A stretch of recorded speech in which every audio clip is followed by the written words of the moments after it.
Hello. Welcome to Zoom. Let's get started. My name is Kim Carnegie. I am a constable with the Ottawa Police Service. I've been an officer for 14 years, and I've been a member of Bethel, since I was born.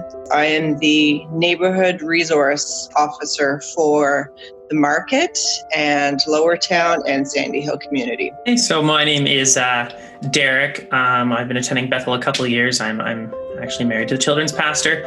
I'm currently at seminary studying theology, and I work as a direct support professional at Christian Horizons, which is an organization that supports adults with developmental and just disabilities. My name is Amankwah.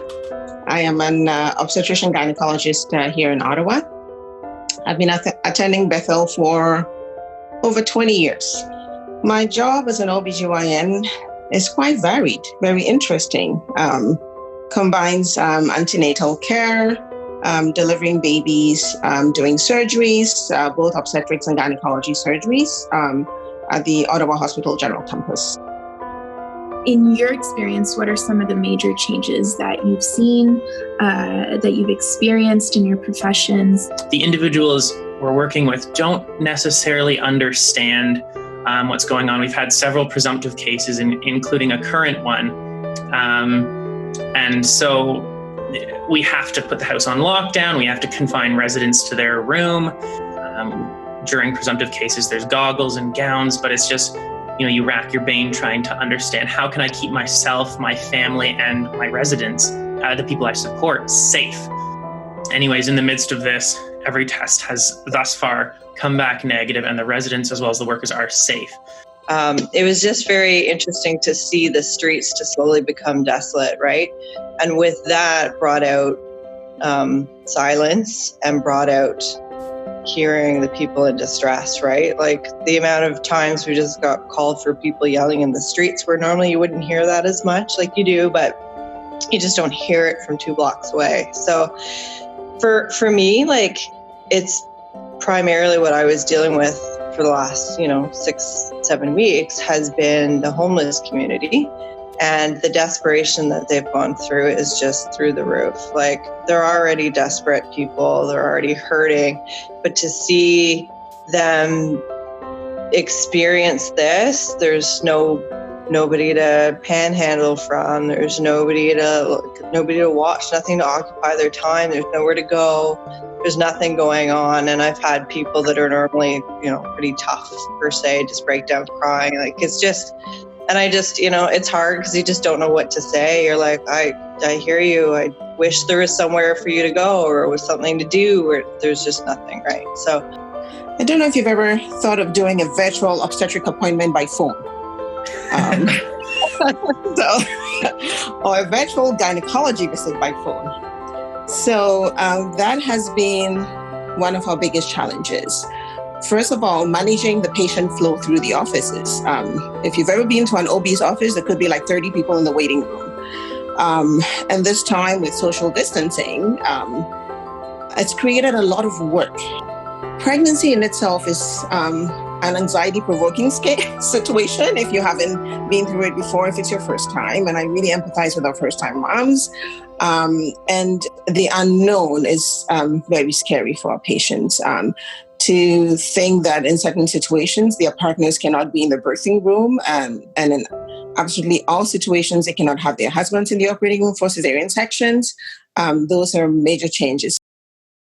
How has your faith been challenged personally? What has God been speaking to you about during this time? The other day, I was supporting an individual who's currently a presumptive case of COVID. And so as I'm going in there with, definitely not a hazmat suit, I'm going on with the bare minimum personal protective equipment. And I'm being the hands and feet of Jesus, because I'm helping bathe this individual with cloths, and I'm feeding them, and I'm getting coughed and sneezed on, and I'm still trying to make them smile. And because nobody could hear me, I told them, we're praying for you. the only thing that I've been able to do is just, show compassion to these people that are hurting and crying in the streets, and stand there and talk to them and say, keep strong, keep going, be someone who is there to listen and like my role is become less enforcement and more community and just listening to people right now, right? So, there's definitely an opportunity for fear and anxiety and discomfort, but there's also an opportunity to pray and to be the hands and feet of Jesus. I mean, it says he looked at the people on the sides of society, the marginalized, in the streets or the sick, and he had compassion on them. And this is an opportunity to truly, as frontline workers, to have compassion, and whether it's whispering or praying in our hearts for the individuals, or if we're privileged enough to get direct influence in that way, it's a humbling opportunity. Each time I get to work, I pray before I get out of my car, and I say, Lord, let me be your hands and feet. I mean, keep me from all, adverse outcomes. And if there's one, vindicate me. Like, Lord, just direct me. I need to surrender my need for control. And much as I cannot control the events that are occurring in my life or what's going on now, that help me to be that calm voice, that source of encouragement for people that I come into contact with, as I strengthen my faith to be able to kind of share it with others through the way I interact and how I can encourage them, in these times. So during this time, how can we be praying for you? How can we come alongside you to support you?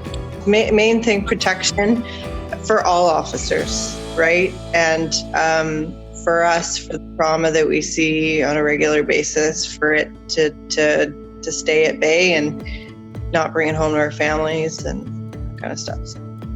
The ability to love and the energy to love in the midst of anxiety and frustration and exhaustion and fear. Wisdom in dealing with all situations that I come into, for a good mental state, to be able to continue to function and not be too hard on ourselves when we can't control things that we could otherwise control, and just strength and